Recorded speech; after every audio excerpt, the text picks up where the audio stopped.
Ekiri essembabule kitokota. Sam Kamba Kuteesa avuddeyo n'awera enkolokooto okusaanyaawo ekibiina kya NUP n'abajjidde ku kkaadi yaakyo okulaba nga NRM yesigala nga ekonkaringa ebitundu eby'essembabule. Honorable Goretti Namugga amwanukudde.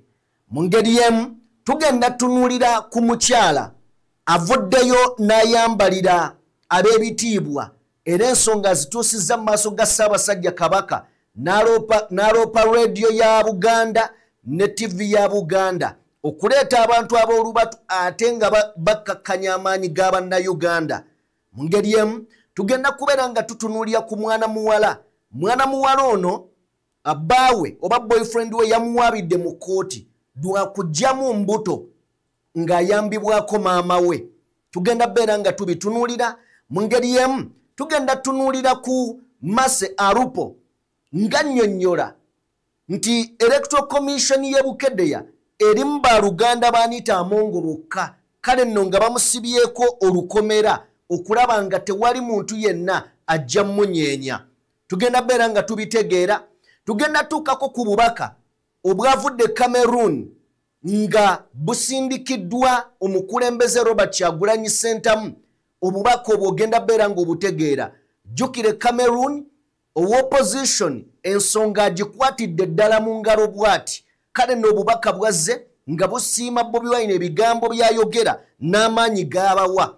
Byonna ogenda beera ng'obitegeera mu programu ey'olunaku olwaleero. N'ebisingakaawo tugenda beera nga tubitunuulira. Olunaku olwaleero mukwano kwange nzikiriza tukole bwe tuti tujje ne byotalabye bingi atusobole okubeera nga tubyogerako.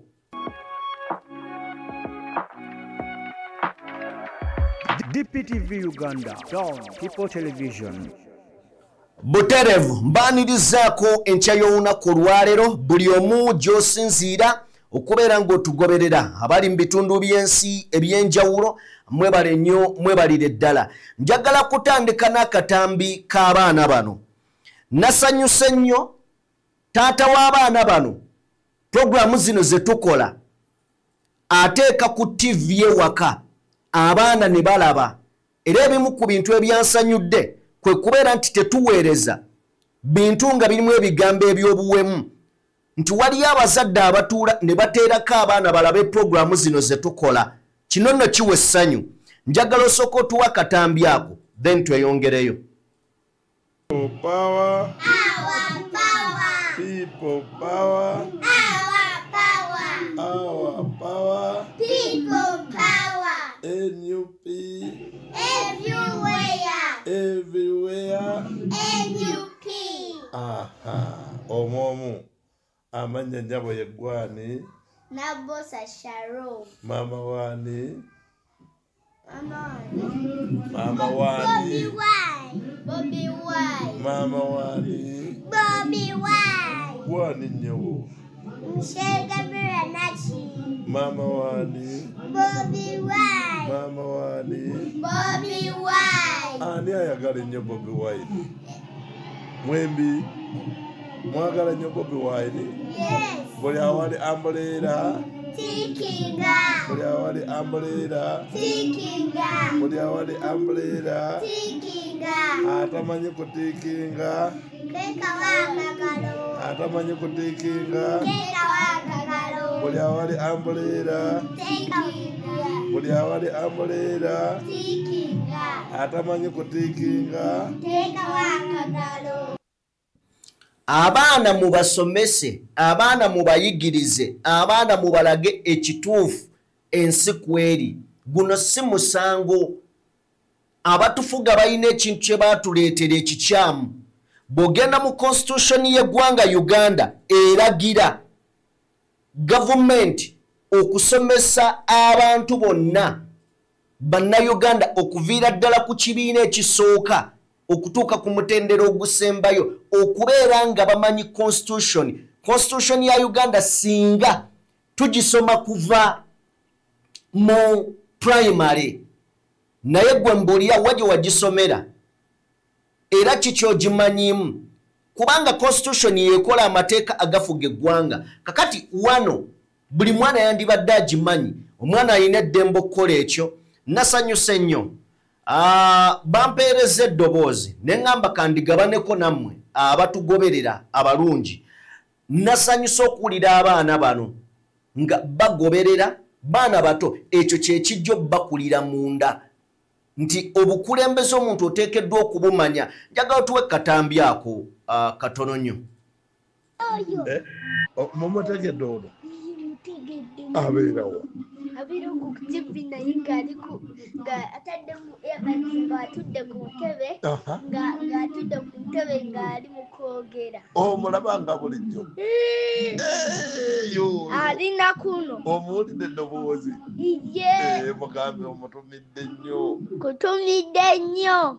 Mutumire Nkutumidde nnyo. mumulaba bulijjo Mumulaba ku TV ng'akola atya ng'atudde ku ntebe ng'ayogera ng'ali mu pulogulaamu ye ku YouTube. Amugambe nkutumidde. Mugambe tuweereze nnyo. Tetukulaba buli lunaku. Weebale omulimu.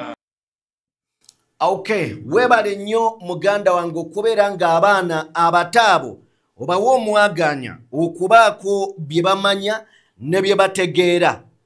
Weebale nnyo, weebalire ddala. Nzikiriza tugende butereevu mu mboozi yaffe oba mu mboozi ezituleese olunaku olwaleero. Olunaku olwaleero katandike n'omwana ow'obuwala. Omuwala gw'olengera ku screen yaawo njagala kutegeeza nti be bamukuba Sile Queen mu kibuga Kampala era nga TikToker amanyiddwa nga Karungi Ruthia era nga ku TikTok yakozesa mannya ga Miss Forward. Omukyalo oyo ateereddwa ku alimande Luzira prison. Ensonga emuteesezaayo yakugjamu mbuto. Yakajjamu embuto 3 okusinziira ku boyfriend we. Boyfriend we yagenze mu kooti okusinziira ku kiwandiiko kye tulabyeko nga aclaiminga obanga yeemulugunya nti girlfriend wono Karungi ajjeemu embuto ze 3 naye embuto 3 zonna zigiramu ku myezi 5 ku myezi 5 naye ng'ayambibwako maama we.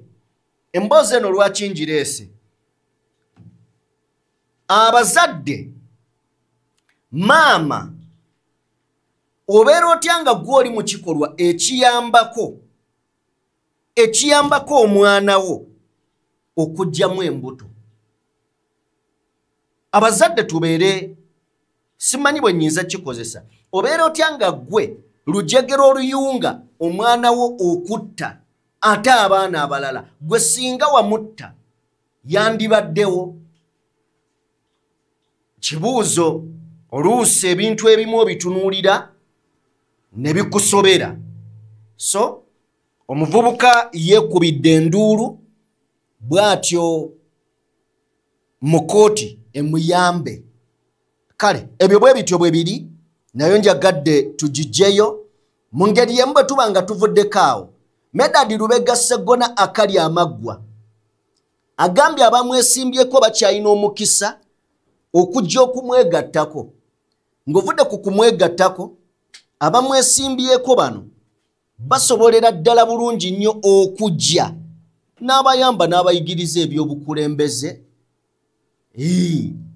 Wano Mbumpimpi agamba Mathias Mulumba wa Lukagga nti bajje abayamba naye Sseggona. Soko twakatambika Sseggona ako. Edwa abatalina kujooga naye nenzikiriza kubanga obuvunaanyizibwa bufaanana bwe butyo. Waliwo abankolokose ate ebiro ne bituuka ne bakomawo gye ndi. Ne sisiba busungu kubanga abakulembeze tebakola batyo. Abantu abanneesimbyeko bakyayina obudde okujja gye ndi ne mbayambako ku ngeri ki gye bavaamu mu kalulu ate era ne mbayigiriza obukulembeze butambula butya.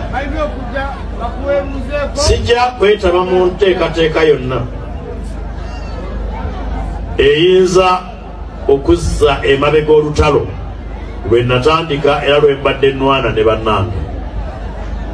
Nja kukola buli ekisoboka olutalo lugende mu maaso ne be mbadde mpolereza nga mulimu n'abo abanneefuulidde nja kugenda mu maaso kubanga ekikula kyange si kya musota. Ekikula ky'omusota kubojja, ekyange kuyamba. Ye Medadi Lubega Segona akali amaggwa nga bw'omuwulidde naye waliwo omukyala avunnamye mu maaso ga Ssaabasajja Kabaka n'aloopa n'agamba empologoma nkuloopera ab'ebitiibwa kosa ne radio ne TV yo erabikanga eri wakati mu kubeera nga erwanyisa ate enkyukakyuka bannayuganda n'abaana ba Buganda gye baluubirira. Wakati nga Segona agenda mu maaso n'okubeera ng'akola ebyo, abantu batandise okubeera nga bategeeza empologoma nti ab'ebitiibwa batususseeko. Katuwe tukuloopera ku kitongole kya CBS okukyaza abantu okunafuya struggle gye tulimu okuva ku Monday mpaka ku Saturday. Ssaabasajja tukuloopera okudira radiyo yaffe gye tusinga okwagala okugikozesa banafuya struggle yaffe ey'okununula ensi yaffe gye babbika. Bassebo ne bannyabo abantu abamu tuli mu kusaaga ng'abantu bafa. Twababuulira ba Museveni bagenda 27 mu nsiko, ffe tuli miliyoni na miliyoni esobola okwenunula.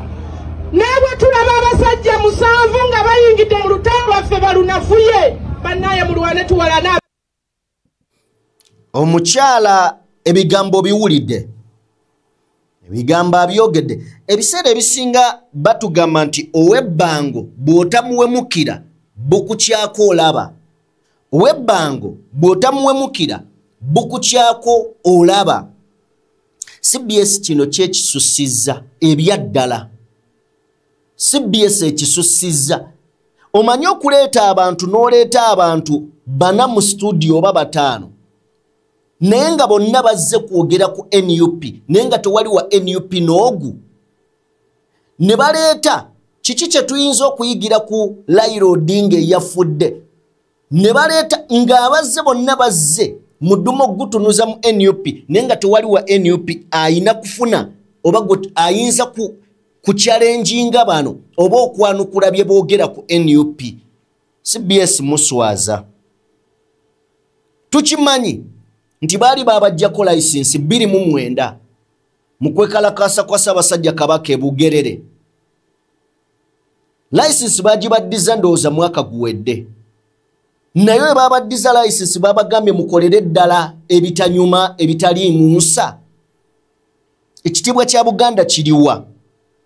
Anyway, bwe tuba nga tuvuddeko awo tugende ow'ebbango bw'otamuwemukira nga bwe nkugambye bukukyako olaba. Omwana ono yakyalenjinza Asumaani Basaalirwa naye okumanya eno ensi bw'ontegeera nkugula. Asumaani Basaalirwa yamaliriza ono omwana amuyise ate n'amuwa ssente eno eba nguzi. Njagala tusooke tulaba akatambi kano. Mukulu Asumaani Basaalirwa twamuta mu parliament okumala emyaka 7. Asumaani Basaalirwa nze sobola muwakuira mukumu wa kalulu olw'okubanga amaze emyaka 7 mu parliament abweyine lunaku nga kampeyini etuuse n'emala eyayira okufa ku bantu ab'ebigiri. Ensonga ey'okubiri, Asumaani Basaalirwa ono akolagana n'abantu abafuukiire Uganda ebizibu. Sipiika wa parliament Aneta Among baliire sente d'omuli ow'omusolo okudimala mu Uganda yona yona. Asumani basalirwa babisa iteeka erya iPod obutawa atabeere mu iPod obutamuwa sente tafuna Bobi Wine bamusondera busondera esente nga bamubize mu sente iPod bajalimuwa nenda Asumani basalirwa nkobereku iteeka kiryadema mu paliamenti engaito okumuntu okwambala engaito ba beret bakugema bakutwale omuntu wa wansi bamutwale mu badema kubalimbalimba nga batusaano batuse okuva wali ku Hilton Asumani baswaneka bakagaali donated by Asumani baswali akazirayo ani abona ku ambulance Asumani basalirwa ani abona ku tractor muna muri mu tractor muna yora kasi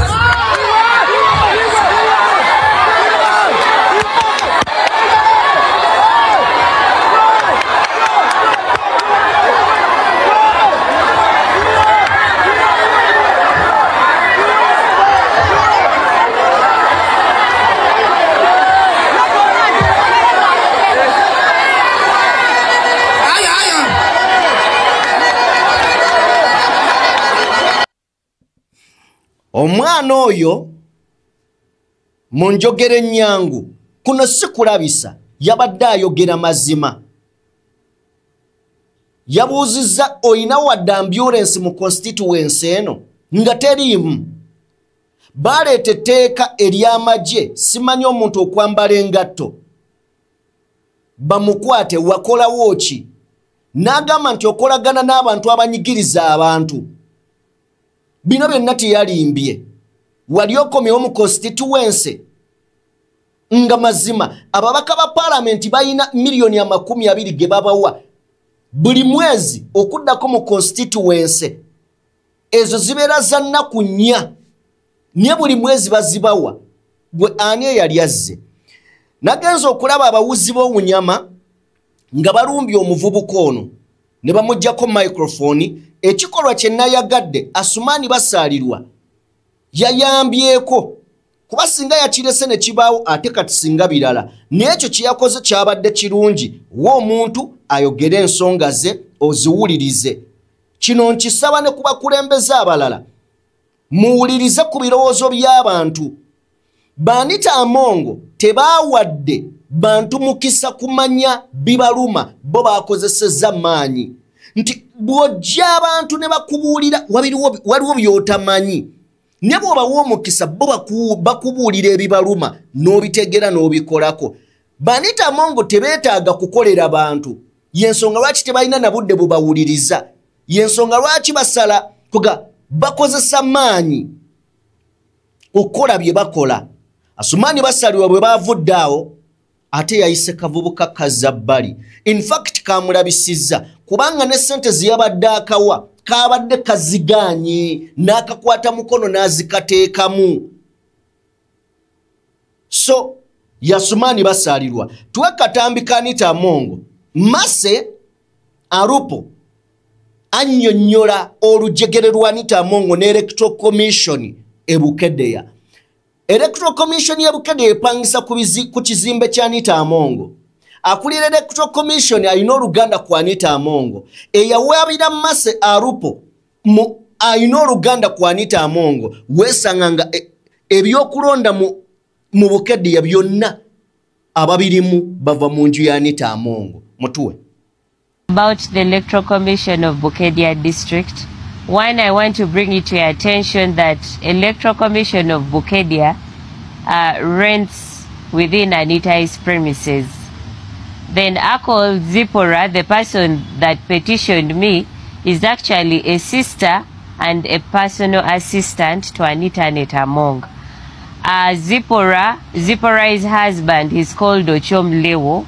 He's a sub-county Electoral Commission supervisor. So this, the Electoral Commission of Bukedia District has been compromised because you find these are all relatives, and this is all just a game to make sure that they safeguard the unopposed notion. They want to make sure that Anita does not have any competitor or she does not go for a race in Bukedia district. I was in Bukedia from February up to June, but there was never any sitting. Even the time the RDC came home with documents for my home people to sign in order for them to disown me, I was around. I was in the field. When I came back home, I got to know that RDC was at home. Grandmother was told to sign. My uncle was told to sign documents saying that they do not know me and I do not originate from Bukedia, from that particular Kotolut. So the tribunal is composed of the LC2 chairman, the LC1 chairman, and other people, other representatives. But all these people claim they have never had any discussion about Lupomasi. As a Ugandan, if the Electoral Commission removes me from the voters' register, my right of participating in the electoral processes is being infringed on. So that means I do not have a right to vote and I do not have a right to contest. On Friday morning is when we woke up and we found that we're back into we were reinstated into the National Voters Register. So we don't know how the Electoral Commission is actually working, because if they wake up today and they're like, she's not a voter, how do we get back into the Voters Register? For purposes of clarity, the truth is, one, I am a born of Bukedia. Secondly, I am a resident of Bukedia district. It's just that I come to Kampala to study. I have studied in Kampala, but holidays, I usually go back home. And also in the previous election, I voted from Bukedia district. And this is the evidence that I have, that I am a registered voter of Bukedia, and that is Olotoi Center, that is in Kotolut Parish. So the Electoral Commission allowing to be hoodwinked by an individual because they want to come as an unopposed candidate is actually something that is really laughable. But even if I wasn't a resident of Bukedia district, the law does not stop me from contesting in any part of the country. If I wanted to contest, I would even contest in maybe in Tungamo, I would contest maybe in Moroto, but I have said, let me take my leadership back home. And my home is Bukedia, so there is literally nothing for the Electoral Commission to stop me from getting nominated.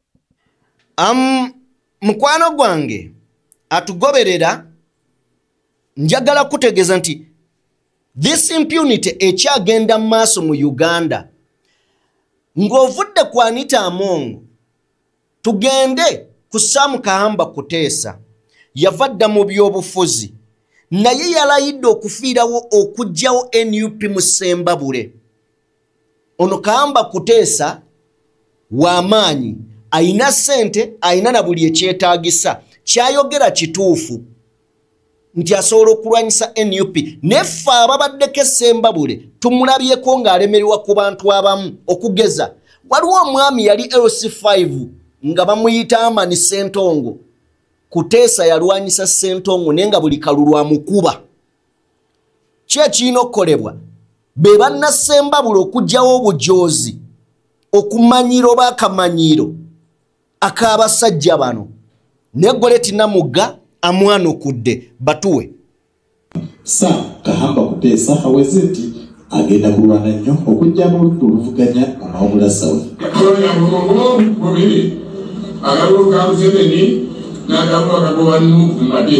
Kuteesa agamba nti disitulikiti eno ya NRM era tayinza kugumiikiriza ab'oludda oluvuganya okwegirisiza Ssembabule. Abagamba nga Ssembabule ffe tulinga obukeeka, naye omukeeka ogw'enjawulo wabawo omukeeka okutaba n'amabala, ffe tuli mukeeka ogwina amabala. Wabula banna NRM Ssembabule bagamba nti Sam Kuteesa okugoba NUP Ssembabule eno yandibanga walampa Busozi Kampala. I've seen some of them say we cannot allow NUP in Ssembabule. I want to assure them we are here to stay. Yeah. Tell whoever thinks that NUP cannot occupy Ssembabule, we are going to crush them across the board. And we are going to occupy Honorable Goreti Namuga tebamunyigira mutoke. Impunity eno tekoma wano. Yeyongerayo. Njaga waliwo ebuuzizzaako lwaki bumanerenda bwogendako mu Kampala ne mu bitundu ebirala bulimu bantu baggwanga limu. Wali okyebuuzizzaako nti bonna abalina zimanerenda ojja kwesanga ggwanga limu. Simanyi oba nnimbye ne musobola okunjulira. Genda mu comment section ombulire. Kachine ekizibu tekiri wano mu Buganda wokka wabula ne mu bitundu by'eggwanga ebirala. Bobi Wine gye yabadde olunaku olwajjo bamuloopedde mu apaaka eno. Bamuloopedde nti eno batuwola obusente ate ne batuwala n'ebyaffe. Njagala omutuweeko. Loni ekyo nakyo kimanyi bampadde da ripooti nti bajja ababawola sente bonna bagwa mu kifo kyekimu. Bamanerendazi bonna bagwa mu kifo kyekimu. Ne babawambageta kimanyi esirikawo.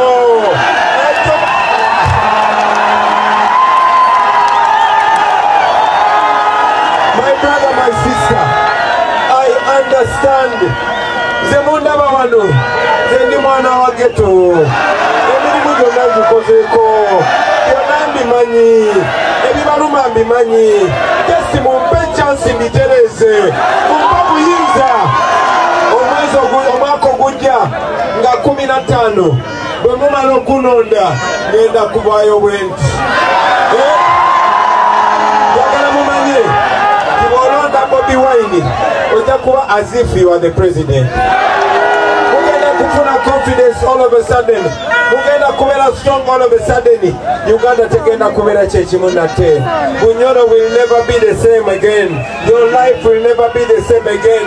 We will have started. Tugenda kuba tutandise olugendo olututwala mu new world, mu first world. Njagala mbabuulire Abachina baali balunaku bwe bati naye bakyusa obulamu bwabwe. Burkina Faso baali babonaabona naye bafuna obukulembeze obulungi kati batereera. Bannange Uganda tugiwe obukulembeze obulungi. Munsasire ngenda kuma wano nsanyuse nnyo. Mwebale muno, mwebale kukusagika. Mwebale temukowa mugende maaso. Kabalegalega.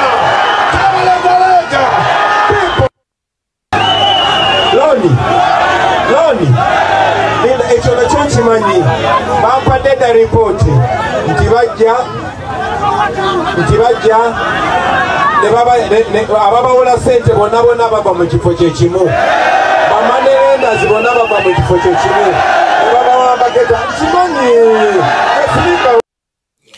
Omukulu byonna bimanyi. Munzikirize tuggalewo n'eno. Ekiwandiiko ekyo kyavudde mu ggwanga lya Cameroon era nga kisiima emirimu gya Robert Kyagulanyi Ssentamu. Njagala kubeera nga nkuyisizaamuko. Tumanyi nti Cameroon eri mu kalulu era tulinze ani agenda okulangirwa kubanga ali ku opposition. Amazima gali nti alabika nga obuwanguzi abulina n'okwekalakaasa kunje Cameroon. Bagamba Paul Biya togenda kuddamu kubeera president waffe.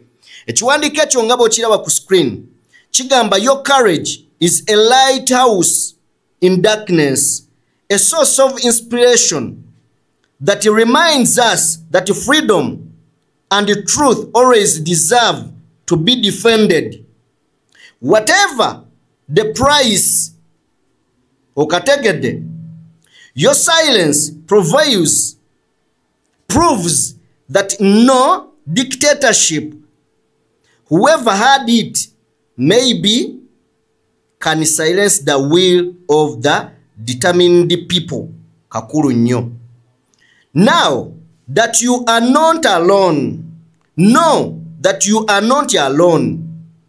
Your fight, ebigambo bino biva mu ggwanga lya Cameroon era nga byawandiikiddwa wakati mu kusiima Robert Kyagulanyi Ssentamu ng'agamba bamugamba tuwulira obubaka bututuukako naye toli wekka naffe tuli naawe tuli mu struggle ya kubeera nga tujjako Paul Biya. Tuli mu kaseera ka kujjako Paul Biya. Ne mu kujjako Paul Biya tugamba tuyimiridde naawe. Byotugamba tubiwulira. Otuwa amaanyi. Nti obuvumu bw'otuwa si kitangala just mu nnyumba. Nti erimu ekizikizo tuwadde ekitangala. Naye nsibuko ya byakuyigirako etujjukiza eddembe lyaffe nti tulina oddirwanirira, tulina oddidifendinga newankubadde nga buli kimu kikaluba. Bigambo byavudde mu ggwanga lya Cameroon.